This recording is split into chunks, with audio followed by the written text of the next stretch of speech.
एक ऐसा नेता जिसने अपने दिमाग से बड़े बड़े नेताओं को बाटली में उतार दिया। सियासत के शतरंज का राजा, लेकिन छवि ऐसी जो किसी को भी ना हो मंजूर।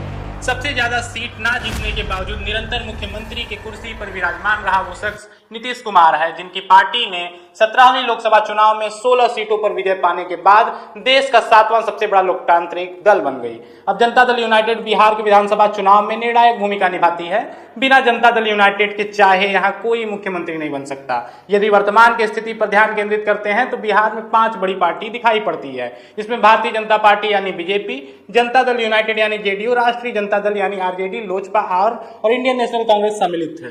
बिहार चुनाव का पुराना रिकॉर्ड देखते हैं तो समझ आता है कि कोई भी पार्टी कितना भी सीट जीते जाए, लेकिन सरकार बिना नीतीश कुमार की उपस्थिति के बना पाना लगभग असंभव है, क्योंकि ज्यादा सीट पाने वाले 3 पार्टी हैं, जेडीयू, आरजेडी और बीजेपी। बीजेपी और आरजेडी एक साथ मिलेंगे नहीं, तो यह स्पष्ट है कि जेडीयू जिस किसी के साथ भी गठबंधन करेगी वही सरकार बनाएगा। अभी बिहार में वर्तमान में एनडीए की सरकार चल रही है, जहां मुख्यमंत्री नीतीश कुमार, डिप्टी सीएम विजय सिन्हा और सम्राट चौधरी हैं। लेकिन यदि सूत्रों की माने तो एनडीए गठबंधन में कुछ भी ठीक नहीं चल रहा है।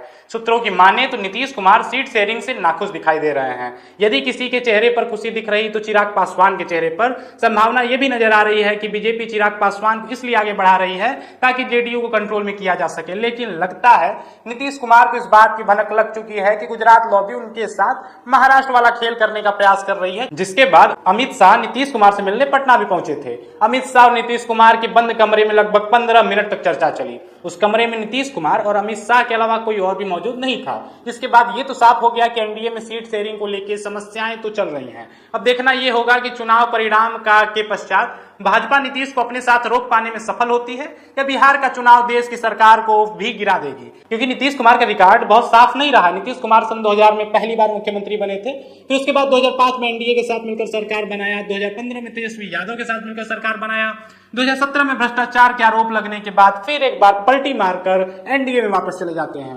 फिर यही क्रम चलता रहता है, जिसके बाद 2024 में फिर एक बार एनडीए में सम्मिलित हो जाते हैं। अब ऐसे रिकॉर्ड को देखते हुए तो कुछ भी कहना मुश्किल होगा, लेकिन बिहार चुनाव से रिलेटेड अपडेट के लिए खबरों के खिलाड़ी न्यूज चैनल से जुड़े रहें और चैनल को सब्सक्राइब करना ना भूलें।